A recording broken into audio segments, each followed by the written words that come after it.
Kakapasok lang sa wakas pinasara sa korte, Hontiveros pinalamo ng ebidensya ni DOJ Duterte, Kibuloy. Ano yun? Pinalamo ng ebidensya, grabe.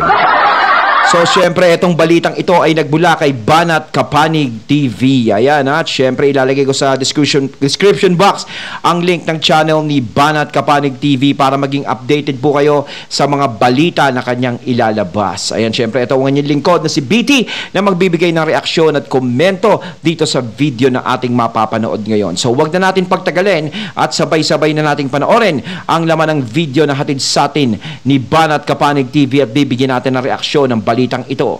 Pasok! Usapan natin ngayon, ito po, no, Pastor Kibuloy, nagpahayag na po. Pag-usapan natin ngayon, ito po, no, Pastor Kibuloy, nagpahayag na po na hindi siya susuko na buhay.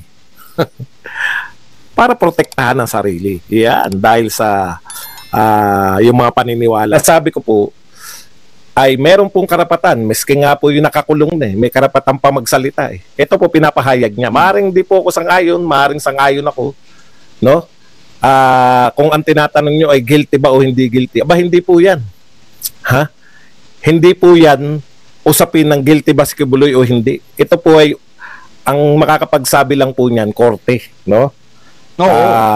Ito po yung karapatan mong magpahayag. Si Laila de Lima nga nakakulong na eh. May karapatan pa rin siya magpahayag. Di po ba? Okay. So ayon po kay Kibuloy, yun nga po, no, paulit-ulit siya na sa tingin niya ma-assure lang siya. Gusto niyang sa korte, hindi po sa Senado. Mas gusto niya po yung sa korte. Pero ang gusto niya, assurance na hindi po makikialam. Kasi matagal niya nang pinagbibintangan yung US. Yung mga puti ay pakikialaman yung kanyang kaso. No? Yun po lang naman, assurance. Tapos alam niya kasi na baka kidnapin siya, isuko siya sa United States. Para doon litisin. So para nag-aalangan siya, baka mamaya pag bigla siyang lumitaw, as in set up ang mangyari kay Pastor. Hindi ako natawa. Hindi ka parang ganun eh.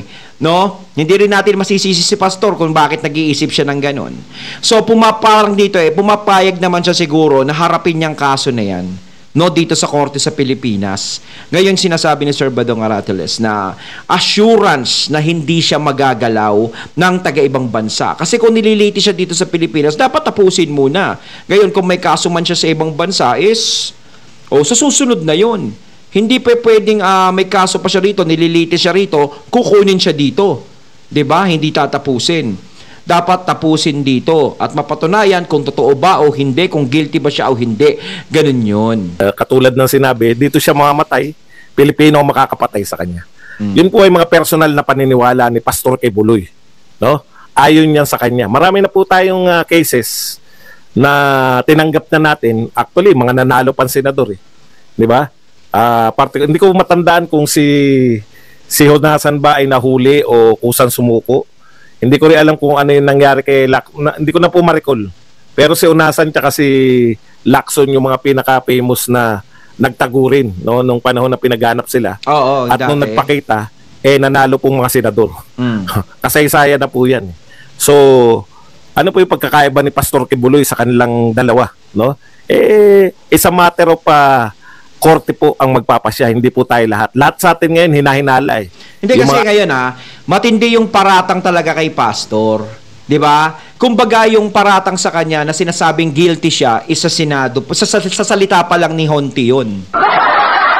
At sa sinasabing testigo, kasi mga nagsasabi na kung bakit kinakampihan ni BP Sara ang isang rapist, ganun. Samantalang yung mga addict, galit sila dun sa mga ganun. Bakit? Kasi ganito yan, mga kaibigan, no? Hindi pa kasi nakakarating sa korte yung kaso na yan. O pagpalagay natin, inaayos na ng korte yan. Kaya nga parang inaano na sila Pastor, di ba? Ngayon, yung korte ang magsasabi dyan kung siya ba ay guilty o hindi. Di ba? Yun ang nakakaalam. Ngayon, yung korte ang magpapatunay kung totoo ba o hindi yung mga testigo. Kasi uulitin ko kung sa testigo lang ang pagbabasihan mo, no, yung salita lang nila, hindi ba kayo nakapag-isip na baka mamaya galit lang tong mga taong to kay Pastor kaya nakakapagsalita ng ganon? Di ba? Ganyan yan eh. Kapag salita ba, kailangan matibay na ebidensya na yon? 'Di ba? Kahit sabihin na, ginawa sa amin niya to. 'Di ba? Ang daling sabihin na ginawa sa akin to, ginawa niya to. Ano ang ebidensya? May testigo ba? May ebidensya ba na ilalabas? 'Di ba? Kailangan may ebidensya pa rin. Hindi pa pwede na mag-akusa ka sa isang tao na wala kang sapat na basihan o ebidensya. O, di ba napapanood natin sa mga pelikula? Uulitin ko. Bakit yung mga kapulisan, no? Kapag merong isang sindikato na gusto nilang pabagsakin at napapaghinalaan na nila na ganito o gumagawa ng mga illegal yan, ganito, kailangan mapatunayan natin. Pero alam na nila na gumagawa ng illegal yung sindikato na yun. Bakit kailangan pa nilang magpasok ng mga deep penetration agent? Bakit kailangan pa nilang magpasok ng mga informer? Kung alam na nila sa sarili nila na gano'n na yung mga yun, dapat pagdatamputin na nila. Kaso hindi eh.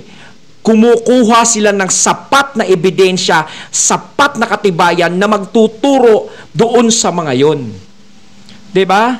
Para pag nilabas nila yung ebidensya, talagang pasok sa banga. Hindi yung salita-salita lang. Di ba kailangan ganun eh. Ganun sa korte, kailangan is hukayin. Di ba hukayin ang ebidensya, pinagbulan, ano ba talaga? Di ba? Ngayon, kung meron namang ebidensya yung mga nag-aakusa, di go, mas maganda. Sino ba naman ang ayaw mabigyan ng katarungan yung mga yun? Siyempre, karapatan nilang mabigyan ng katarungan kahit tayo ayaw natin sa ganyan. Kung mapapatunayang guilty si pastor, ayaw natin sa ganyan. Hindi ko konsintihin yan. Pero hintayin natin ang desisyon ng korte bago tayo magsalita. Kasi kung desisyon lang ni Ma'am Honti yan, sabihin, guilty ka na. Sus Marios. Dumepende lang tayo sa salita. Yung kapitbahay natin, pag galit sa atin, pwede tayong ituro kahit anong oras. Kahit sinong tao, pwede tayong ituro na may krimen tayong ginagawa. Magsalita lang sila sa pulis na ganito, ginawa sa akin yan. Di kulong na tayo, ganun agad. Kahit walang ebidensya. Antay kay Buloy, ang hinala ay guilty. Yung mga pro kay Buloy, walang kasalanan. Nabayaran, ayon nga kay Buloy mismo, nabayaran yung mga witnesses. Sino tayo para maging sino tayo para mag-judge ng karakter ni hindi natin kilala. Ang problema rito ganito, no? Ang problema dito, nagiging national issue yung isang private. Private po 'yan, private po ng private pong problema. Unlike po ng mga kaso ni General Bantag yun, di ba? Si General Bantag na-commit niya di umano yung binibintang sa kanyang krimen na siya ay tauhan ng gobyerno. Si Congressman Tebes, congressman po, no? Yung nakomit nila di umano yung mga krimen na binibintang sa kanila. Samantalang ito po si Pastor Kibuloy ay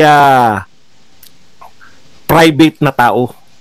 Ang nakomit niya po di umano na kasalanan ay sa mga pribado rin. Oo. No, bakit po parang lahat po nakatutok sa kanya, lalo na po yung mga tao ng pamahalaan, no?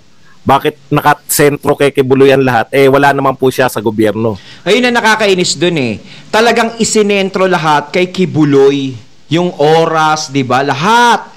Talagang seryoso sila sa pribadong kaso ni Kibuloy at mga pribadong nag-aakusa sa kanya. Yun ang nakakainis kasi doon. Kaya tayo nagsasalita ng ganito. Hindi dahil sa pinagtatanggol natin si Kibuloy, hindi dahil sa ayaw natin makulong si Kibuloy. Kung may kasalanan si pastor, dapat niyang panagutan yan. Ang sinasabi natin dito, may korte na dapat na puntahan. May korte na dapat magdesisyon o pag-usapan yan. Hindi na dyan sa Senado kasi marami tayong problema sa bansa natin na dapat pang pag-usapan dyan sa Senado. Hindi si Pastor Kibuloy. Yun ang pinupunto ko. 'Di ba? Kung malakas ang ebidensya ng mga testigo nyo laban kay Pastor, bakit hindi nyo dalin sa korte? 'Di ba? Hayaan nyo na sila doon. Lagi kong sinasabi, baka mamaya may gusto lang kayong ilabas na pangalan, kaya gusto nyo makaharap si Kibuloy. Di ba? Kasi alam nyo kung sino ang kadikit ni Kibuloy. Kasi kung hindi siguro kadikit ni Kibuloy yan, hindi na para pagkaabalahan nyo yan. Kumbaga, ang laki ng ginugugol natin, ang laki ng ginugugol dyan kay Pastor Kibuloy. Oo. Ang tanong ko, pag nahuli ba, nasintensyahan, ano po mangyari? Mawawala na po ba yung mga problema natin sa Pilipinas? Oo, tama. Yung po bang mga vlogger may pagbabago bang mangyayari? na nakatutok lahat kay Kibuloy, no? Pagka ba nahuli o nasintensya na limbawa si Kibuloy, pumabor sa mga pinagsasabi nyo?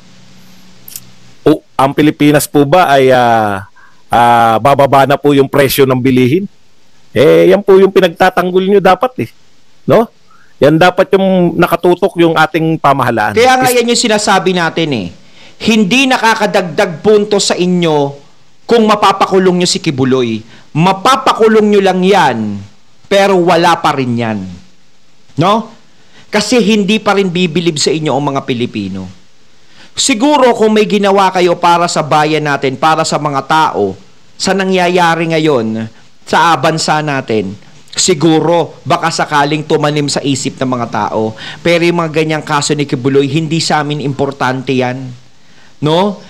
Wala kaming, labas kami dyan 'Di ba? Labas ang taong bayan dyan No? Hindi problema ng bansa, labas ang Pilipinas sa kaso ni Kibuloy Hindi siya national threat sa atin, hindi naman siya terorista o ano, na nagpapahirap sa bansa natin. 'Di ba? Hindi naman siya yung nagpapamahal ng bigas.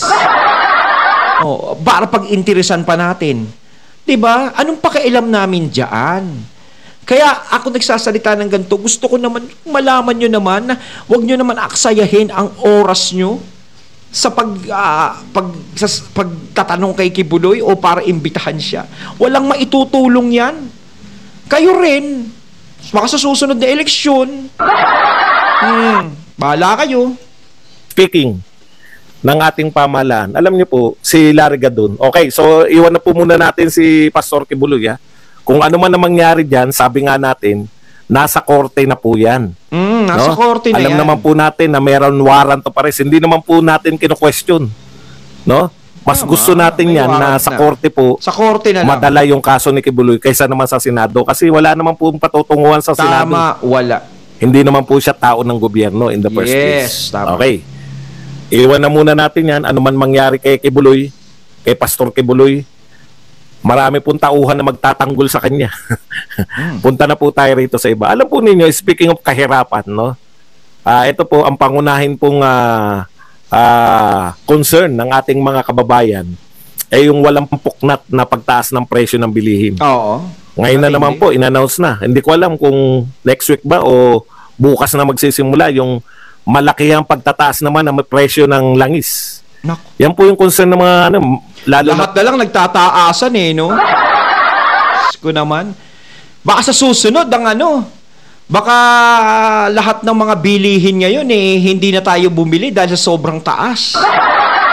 po yung bigas.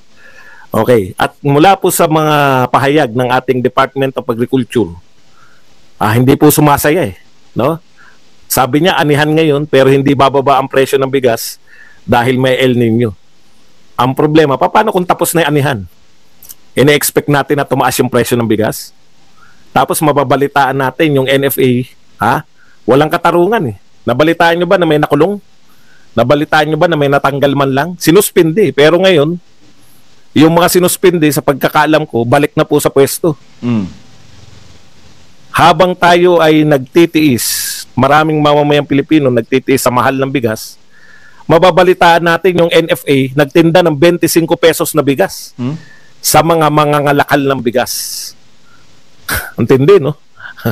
Bumili tayo ng mahal na bigas. Actually, 23 yata ang bili natin 23 pesos ang bili natin, ibebenta natin ng 25 pesos sa mga mangangalakal. Tuwan-tuwa pa yung mga mangangalakal. Mas mura pa yung bilin nila kaysa sa dumirekta sila sa mga magsaka. No? Antindi. Bakit po hindi nyo binenta direkta sa mamamayan? Kailangan marami. Kung hindi man sa Katiwa Center, diretso nyo sa bawat barangay. Madali lang pong pag-isipan niya ng barangay captain. Ibagsak nyo per barangay yan. Ubus yan. 25 pesos na bigas, hindi bibili yung mamamayan? Nako, malamang ko, saglit lang yan. Kasi ngayon talaga, napakamahal talaga ng bigas ngayon. No, grabe ang nagiging presyo. Kumpara, ito ngayon lang magkukumpara. Kumpara nung panahon ni FPRRD talaga, is dati tayo bumibili ako ng bigas 30 pesos lang. 1 kilo, maganda na eh. 'Di ba? Sa halagang 100, meron ka ng 3 kilo. Magandang klaseng bigas na yun. Hindi katulad ngayon. 60 pesos, 1 kilo. Hindi pa maganda, medyo malata pa siya. 'Di ba? Ngayon, kung gusto mong makabili ng maganda-ganda, mga nasa 80, 'di ba? Sobrang taas. Paano naman yung mga kababayan natin na hindi kayang ma-afford yun? 'Di ba? Ang nakaka-afford na lang ngayon is yung may mga kaya-kaya. 'Di ba? Kahit nga yung walang trabaho ngayon, sigurado hindi kakain kapag ganyang kamahal eh. 'Di ba? Hindi katulad dati. Makadiskarte ka lang pambili ng bigas mo, konting diskarte lang. Magkaroon ka ng 30 pesos, may 1 kilo ka na. Makadiskarte ka ng 100, may 3 kilo ka na. Ngayon hindi eh. Mahal na mga ulam ngayon, mahal pa bigas ngayon. 'Di ba? Kaya hindi mo masisisi yung mga tao kung bakit ganito. Nararamdaman nila yung yung kahirapan talaga na nangyayari, na parang imbis na asenso yung nangyayari sa atin, bakit ganito? Yung bigas pa yung nagmahal, kung ano yung pinaka-importante. 'Di ba? Una sibuyas 'di ba? Ngayon yung 10 piso naman ng sibuyas, malalaki na pero madami. Ngayon yung bigas talaga. Yun ang matindi. Yun ang dapat tutukan hindi puro kibuloy kung yung trader nga binili, bultuhan siguro ang pagbili dyan. Wala daw masama doon dahil hindi naman daw labag sa batas. Yun yung dapat na ginagawa nyo. Yun yung dapat nyo iniimbestigahan kayo sa Senado. Naimbestigahan na ba nila? Yan yung dapat gawin yung batas. Kung sinasabi ng NFA na wala silang nilalabag na batas kaya wala na sususpindi, baguhin nyo yung batas. Bawal itinda sa trader yung galing ng NFA. Napakasimple lang po nun. Yung bibili ng NFA, diretso sa mga kadiwa or sa barangay. Magtinda kayo sa barangay. Kaya, ang sama sa loob Hindi po masama sa loob kasi yung iba nangangatwiran, bakit sa Pilipinas lang ba mataas ang presyo? Buong mundo, mataas ang presyo ngayon. Opo, pero wala pong NFA sa buong mundo Wala po kami nabalitaan sa buong mundo na nagtinda ng 25 pesos sa mga rice traders. Dito lang po sa Pilipinas yun. Ibig sabihin, pwede makapagtinda tayo ng 25 na pesos na bigas kaysa 50, 60, 70. Ba't hindi nila ginagawa, no? Pwede pala yun Huwag niyong pilosopuhin. No? Yun po yung nakakainis na tapos walang aksyon. Bakit? Busy kay Kibuloy.